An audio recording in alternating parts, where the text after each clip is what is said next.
Let's talk about this excuse I keep hearing every time another black teen takeover hits the news. They just need something to do. As if the only thing standing between a kid and a riot is a government-funded bounce house and a snack table.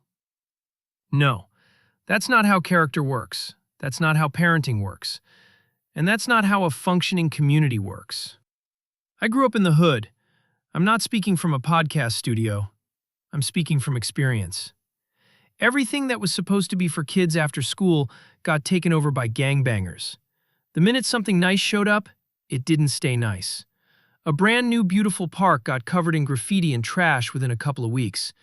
And I didn't see a truck full of white people roll through and do that. We did that.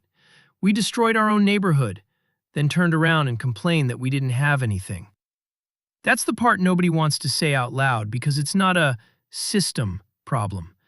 It's a self-respect problem.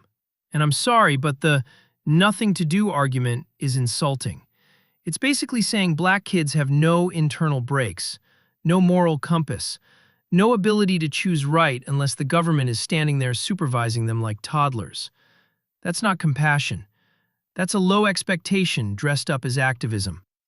If you're old enough to organize a takeover on social media, you're old enough to know the difference between fun and felony. And let's talk about what these takeovers actually look like. This isn't somebody stealing a loaf of bread because they're desperate. This is mobs storming public spaces, vandalizing stores, setting cars on fire, brawling in the street, and sometimes people getting shot. That's not bored. That's lawlessness. That's a choice. Then the same people who scream about investment act shocked when investors don't want to pour money into a neighborhood where the first thing that happens is somebody tags the walls, smashes the windows, and turns the place into a crime scene. You can't build anything on top of chaos. You can't revitalize a community that keeps lighting itself on fire.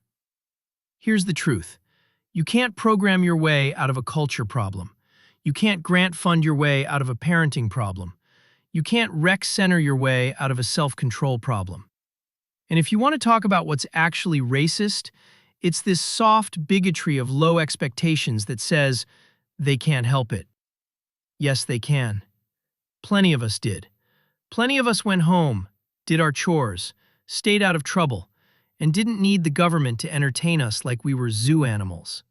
So, no, I'm not buying the excuse. If you destroy your own neighborhood, don't act surprised when it stays destroyed. And if you want something nice, you've got to stop treating nice things like targets. Because the government can build a park, but it can't build youth with self-respect and a conscience. That's what parents are for.